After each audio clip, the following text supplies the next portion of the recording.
এই ভাঙাডারাং তোর দাওয়াত থাকিল আজকে সিগারেট খাওয়া সুখ টান দিমো আর কি, লাল পানি খাওয়া, গাছের শুকনা পাতা খাওয়া, লাল ট্যাবলেট খাওয়া, একগুলো সবগুলোরই তোর দাওয়াত থাকিল।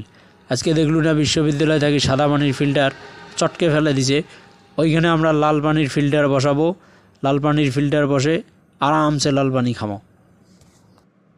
বন্ধু তোকে যে কেমন করে কি কইরে, তুই যেগুলো খাবার দাওয়াত দিলু এগুলো তো ছাগলেও খায় না রে, আমি কেমন করি খাবার যাই, আমার তো লজ্জা শরমের মাথা ফসাদ করি কাটি যাবার লাগছে।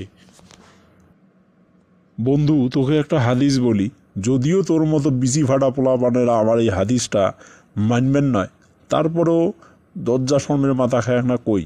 সেটা হচ্ছে যে নবী সাল্লাল্লাহু আলাইহি সাল্লাম বলেছেন যে যদি কোনো ব্যক্তি কাউকে ইলম শিক্ষা দেয় বা ভালো কাজ শিক্ষা দেয়, কোরআন শিক্ষা দেয়, হাদিস শিক্ষা দেয়, নামাজ শিক্ষা দেয়, তো যিনি শিক্ষা দিয়েছেন আর যিনি শিক্ষা নিয়েছেন, এই শিক্ষা নেওয়া ব্যক্তি যতদিন কোরআন তেলাওয়াত করবে, নামাজ পড়বে, ততদিন তার এই সমপরিমাণ সওয়াব যিনি তাকে শিক্ষা দিয়েছেন তিনিও পেতে থাকবেন।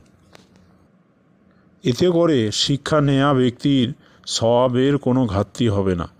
কিন্তু অনুরূপভাবে তুই এই যে আমাকে খারাপ পথে রাখতেছিস, সিগারেট খাওয়া, লাল পানি খাওয়া, লাল ট্যাবলেট খাওয়া, গাছের শুকনো পাতা খাওয়া, এগুলোর জন্য দাওয়াত দিচ্ছিস, আমি যদি এই দাওয়াতে অংশগ্রহণ করে এগুলো খেতে শুরু করি, আমার জীবনে আমি যতদিন এগুলো খাবো ততদিন যত গোনা হবে তার সমপরিমাণ গোনার ভাগ তোকে নিতে হবে। তুই যদি কবরে চলে যাস তাও সেই গোনার ভাগ তোর কবরে যেতেই থাকবে।